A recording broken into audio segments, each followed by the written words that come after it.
I accidentally heard my wife plotting to take my family's fortune at wedding night, so I took the evidence to my lawyer. And destroyed her scheme. On our wedding night, I hid under the bed to tease my new wife, but someone else walked into the room and put her phone on speaker. What I heard made my blood run cold. I pressed flat against the hardwood floor under the king-sized bed in our honeymoon suite, biting back a laugh. My Hugo Boss tuxedo was getting wrinkled. The hotel carpet smelled like expensive cleaning chemicals.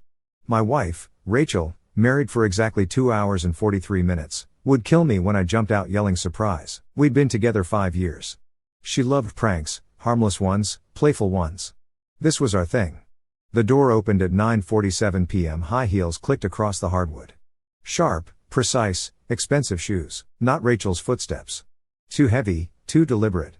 My mother-in-law Diane sat on the edge of the bed directly above my head. The springs groaned, the mattress compressed. I could see her black Louboutin pumps. The $100 ones Rachel had pointed out at Nordstrom planted firmly on the floor 3 inches from my face. "Martha, hold on. Let me get comfortable." Diane's voice.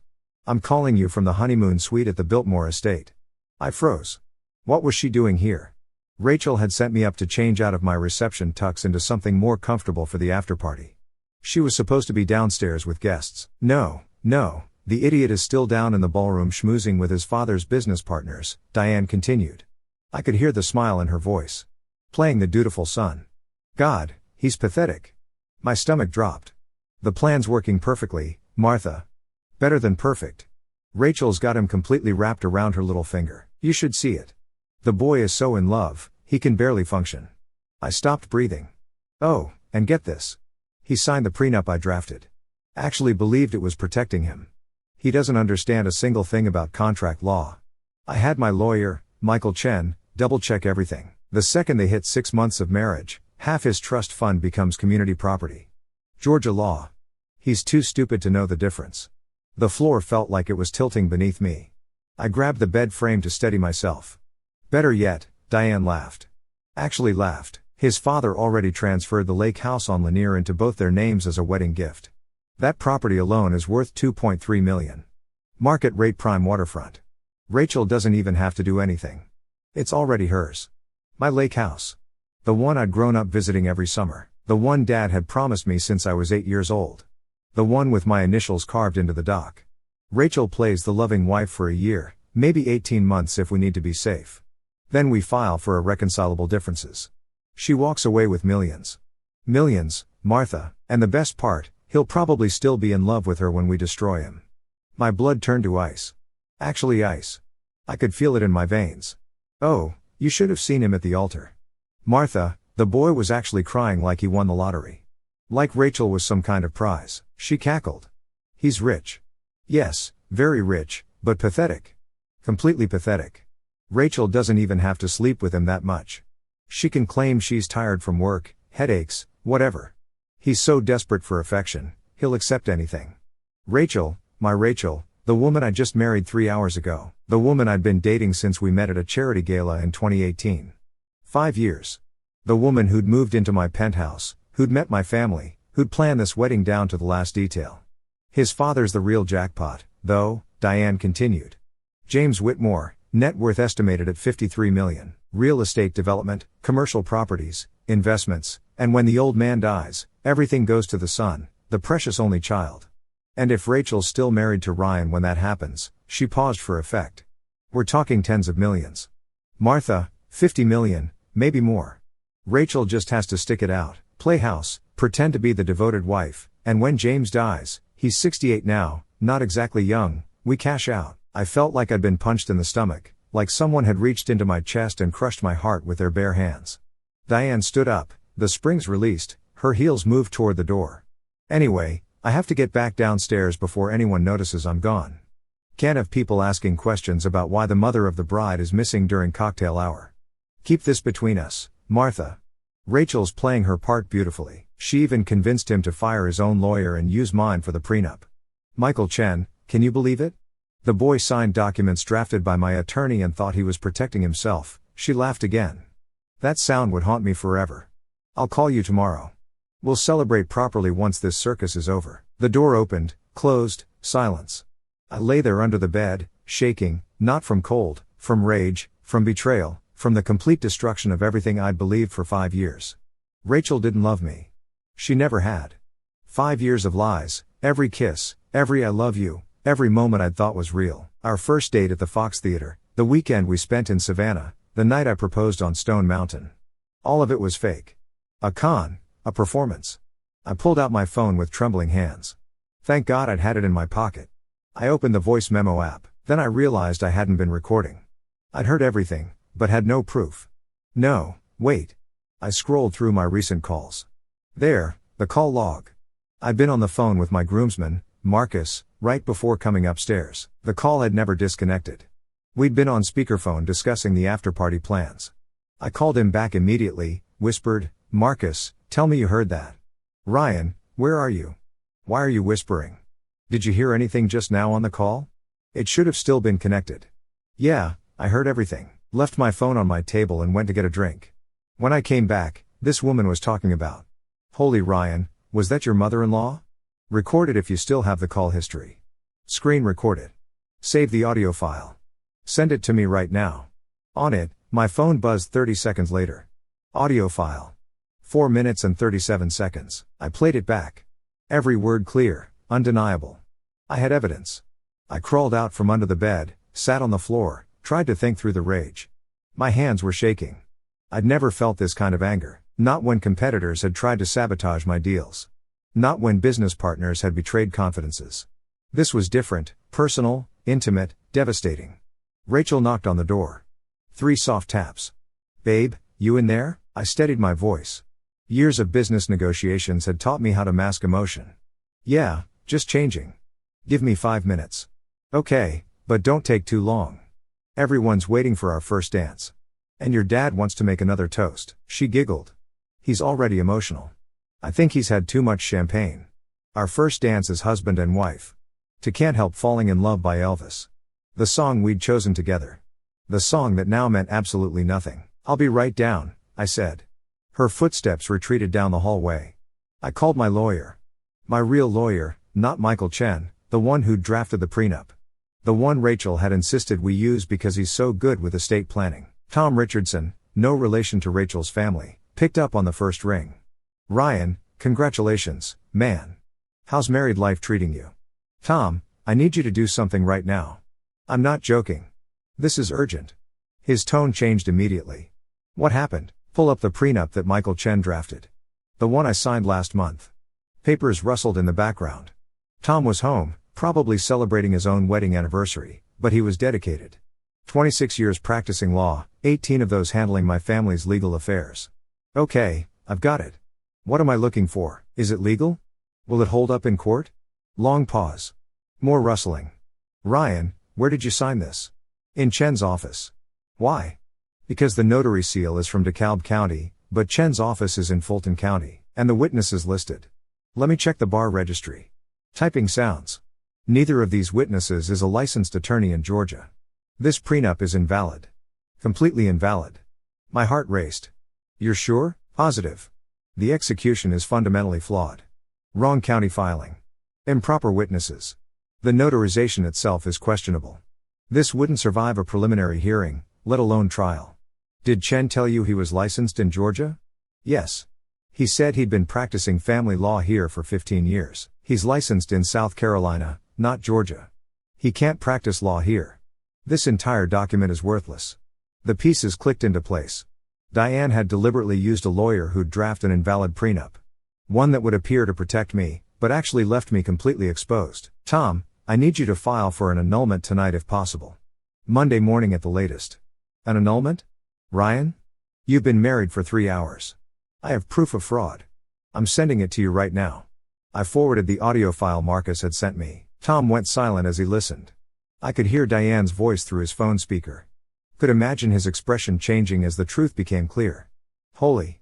He breathed when it finished. This is fraud. Actual fraud. Inducement to marry under false pretenses. This is an annulment case. Clear as day. Can you have papers ready by Monday? I can have emergency papers ready by tomorrow. But Ryan, he paused. What do you want to do? You could handle this quietly. Annul the marriage. Walk away. Or you could expose them. Make this public. Make sure everyone knows what they tried to do. I thought about it. About Rachel downstairs in her white dress. About Diane schmoozing with my father's friends. About 5 years of calculated deception. About how many other wealthy men they might have done this to, might do this to in the future. I want to expose them, I said publicly tonight. Are you absolutely sure? Once you do this, there's no taking it back. Your wedding will become a spectacle. Your family will be humiliated. The gossip will be brutal. My family is already being defrauded. I'd rather expose it now than let them steal millions. Then let's burn it all down, Tom said. I'll file emergency motions first thing tomorrow morning, but for tonight, that recording is your evidence. Use it. I changed into fresh clothes, dark suit, blue tie, the one Rachel had picked out. How many lies had she told while helping me choose it? Walked downstairs at 10:23 p.m. The reception was in full swing. The Biltmore Estate ballroom glittered with crystal chandeliers, 300 guests, full orchestra, ice sculptures, the works. Rachel had wanted an extravagant wedding. Something everyone will remember, she'd said. She'd gotten that right. Rachel rushed over the moment she saw me. Gorgeous in her Vera Wang dress, 27 years old, blonde, blue eyes, the kind of beautiful that made people turn their heads. 5 years ago, I'd thought I was the luckiest man alive when she'd agreed to go out with me. Now I knew exactly how lucky I really was. There you are, she grabbed my hands. Everyone's been asking about you. Are you okay? You were gone for a while. I'm perfect, I said. Actually, I have a surprise. Her eyes lit up. Genuine excitement. Or was it? Had anything she'd ever shown me been genuine? Really? What kind of surprise? You'll see. But first, I need to make an announcement. I walked to the DJ booth, took the microphone, tapped it twice. The music stopped. 300 faces turned toward me. Everyone, can I have your attention? My voice echoed through the ballroom, clear and steady, despite the rage burning in my chest. First, I want to thank you all for being here on this incredibly special day. Rachel stood next to me, beaming. Diane was near the cake table. 7 tiers, white fondant, sugar flowers, smiling proudly. Marriage is supposed to be built on trust, I continued. On honesty, on genuine love, and mutual respect. I paused, looked directly at Rachel. At least that's what I believed when I proposed. That's what I believed when I stood at that altar today and cried, watching my beautiful bride walk down the aisle. Rachel's smile faltered slightly, just a flicker. But sometimes, I said slowly, people lie. Sometimes you spend 5 years with someone. You share your life with them. You introduce them to your family. You talk about having children. You plan a future together. And none of it is real. Ryan, what are you doing? Rachel whispered, close enough that only I could hear. About 45 minutes ago, I said to the crowd, I went upstairs to our honeymoon suite. I wanted to surprise my beautiful bride, maybe jump out and scare her when she walked in. We love pranks. It's our thing. I could see people smiling, thinking this was leading somewhere sweet, but I hid under the bed and someone else walked into the room first. Diane's face went white. Actually white. The champagne glass in her hand started shaking. Someone who didn't know I was there. Someone who made a phone call on speakerphone. Someone who told her friend Martha everything. Rachel grabbed my arm. Ryan, stop. Please, we can talk about this. I pulled away gently, professional, calm. I recorded the entire conversation. Actually, my groomsman, Marcus, did. We were on a call that never disconnected. Lucky break, right? I pulled out my phone, connected it to the sound system. The DJ looked confused, but did as I gestured. Let me play it for you, all of you, so you can hear exactly what kind of woman I married. I hit play. Diane's voice filled the ballroom crystal clear. Undeniable. The plan's working perfectly, Martha. Rachel's got him completely wrapped around her little finger. Gasps rippled through the crowd. 300 people frozen listening. Rachel's hand tightened on my arm. Ryan, stop this, please. You don't understand. I let the recording play. Every word, every detail. The prenup that was designed to be invalid. The lake house transfer. The $53 million inheritance plan. Rachel plays the loving wife for a year, maybe 18 months if we need to be safe. Then we file for irreconcilable differences. She walks away with millions. My father James stood up from his table. 68 years old, distinguished, the man who'd built Whitmore Development from nothing, who'd taught me everything about business and integrity. He looked like someone had slapped him. The boy was actually crying at the altar, like Rachel was some kind of prize. He's rich, yes, very rich, but pathetic. Completely pathetic. The recording played for 4 minutes and 37 seconds. When it ended, The silence in that ballroom was absolute. 300 people holding their breath. So, Rachel, I turned to look at my wife. Tears were streaming down her face, ruining her makeup. Want to tell everyone the truth or should I? I can explain, she whispered. Ryan, it's not. It wasn't supposed to. It wasn't supposed to what? I wasn't supposed to find out. I wasn't supposed to hear your mother admit you've been conning me for 5 years. She couldn't answer, just stood there crying. I turned to address the crowd. Ladies and gentlemen, I want you to know something. My lawyer, Tom Richardson, is filing for an annulment Monday morning. Fraud invalidates marriage contracts in Georgia. The prenup was drafted by an attorney not licensed in this state. It's completely invalid. The lake house transfer can be contested as fraudulent inducement. All of it unravels. You can't do this. Diane shrieked. She pushed through the crowd, champagne sloshing from her glass. That recording is illegal. You can't use it. Actually, Mrs. Richardson, I can. Georgia is a one-party consent state. As long as one person in a conversation knows they're being recorded, it's completely legal. Marcus knew he was on the phone with me. You just happened to be loud enough for him to hear. Tom had coached me on this during our call, had made sure I understood exactly how the law worked. My father stepped forward. He'd been silent since the recording played. Now he looked at me with an expression I'd never seen before. Pride mixed with fury. Son, is every word of that recording true? Yes, Dad. He turned to Diane. To Rachel, his face hardened into something cold and terrifying. Security, escort the Richardson family out of this building immediately. What? No. Rachel screamed. This is my wedding. You can't. This was never your wedding, I said quietly. It was a heist, a con, a carefully planned theft. And it's over. 4 security guards moved in. The Biltmore Estates security team. Professional, efficient. Diane tried to argue. You have no authority. We're guests. You can't just throw us out. This is a private event on private property, my father said coldly, and you're no longer welcome. Remove them. The security guards took Diane by the arms. She fought, screaming about lawyers and lawsuits and false accusations, but 300 witnesses had just heard the recording.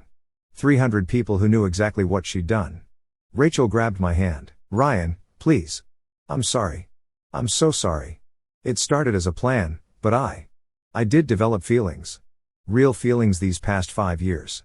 You developed feelings. I pulled my hand away. You just heard your mother say you didn't even have to sleep with me much, that you could claim headaches and I'd accept it because I was so desperate. That I was pathetic. And you never once corrected her. Never once told her the plan was off because you actually cared. I wanted to. I tried. But my mother. Your mother, who you've been conspiring with for 5 years, your mother who helped you draft a fraudulent prenup, your mother who laughed about stealing my inheritance. Security had Diane at the ballroom exit. She was still screaming, still threatening legal action.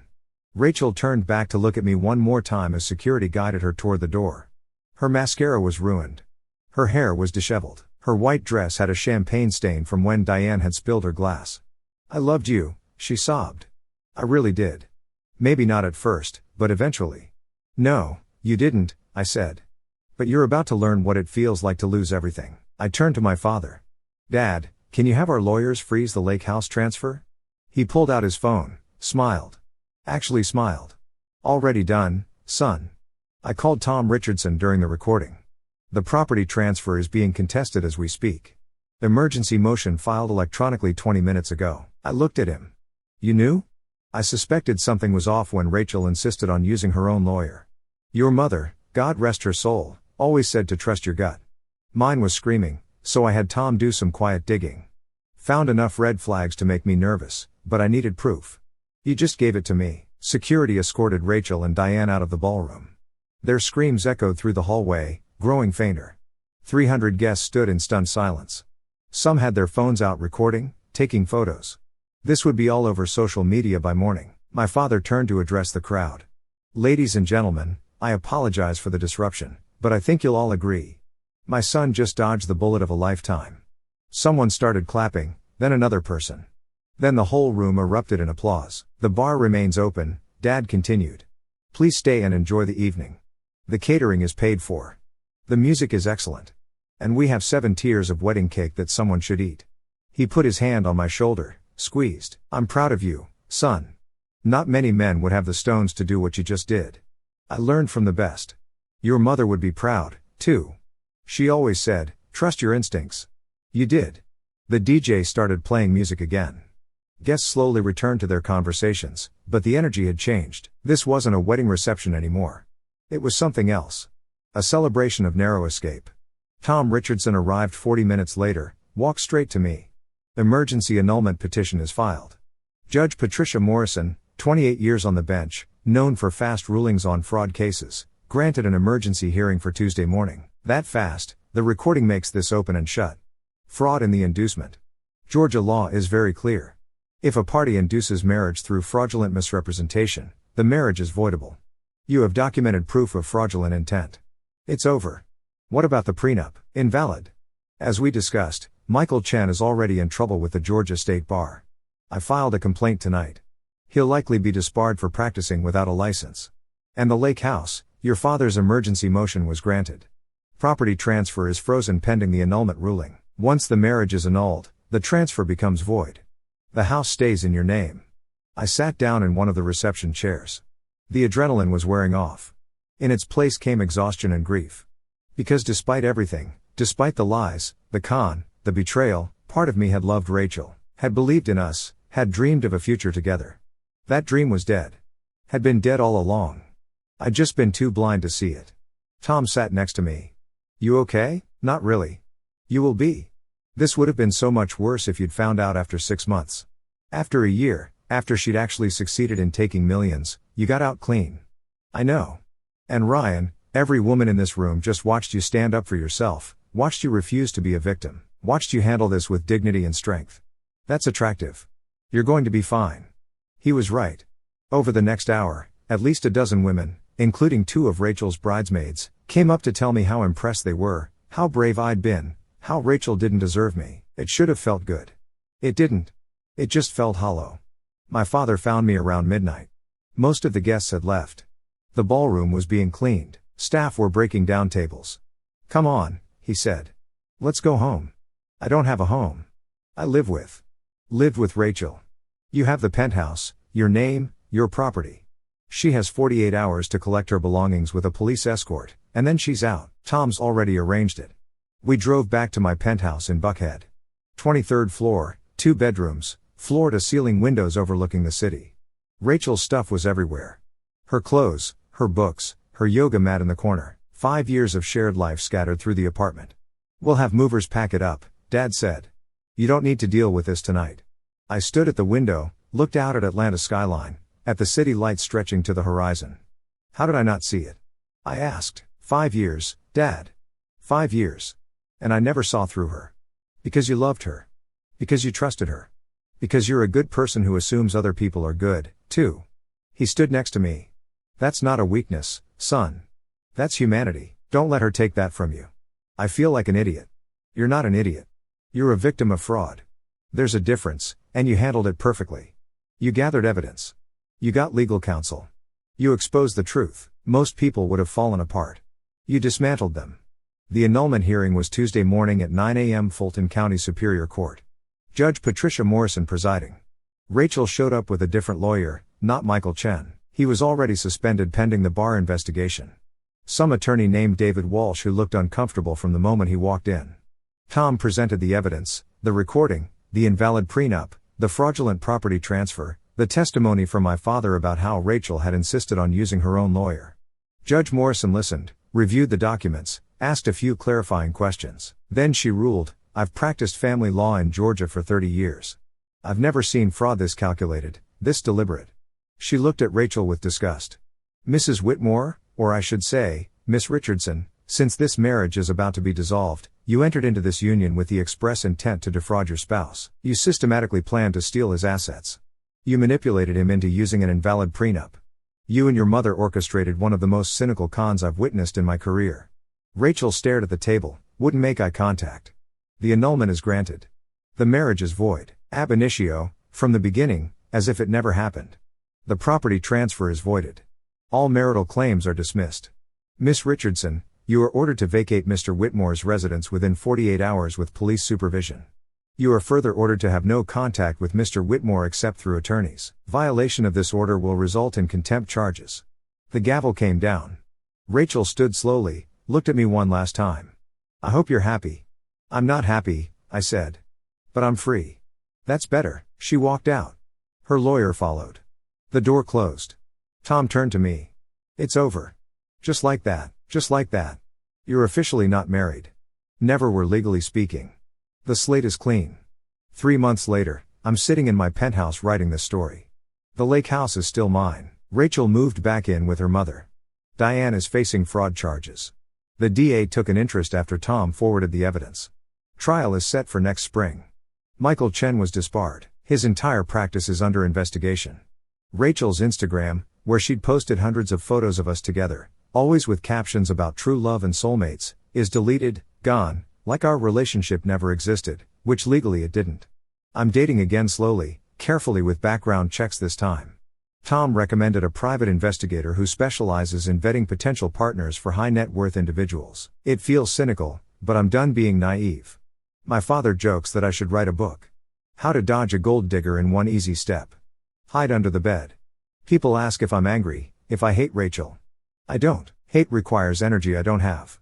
Anger requires caring about someone enough to be mad at them. I'm just done with her, with the lies. With the 5 years I'll never get back. But I learned something valuable that night under the bed listening to Diane's phone call. Sometimes the universe does you a favor. Sometimes you get lucky. Sometimes you find out the truth before it's too late. And when that happens, when you get that gift of clarity, you don't question it. You don't second guess it. You take the evidence. You call your lawyer. You burn the whole thing down. And then you walk away from the wreckage with your dignity intact. Rachel thought she'd married a pathetic rich idiot she could manipulate and rob. Instead, she walked out of that ballroom with nothing but a ruined wedding dress and a fraud charge. I call that justice. They'd planned my destruction for 5 years in secret. I dismantled their entire scheme in 4 minutes and 37 seconds of recorded audio. And honestly, it felt better than any wedding would have.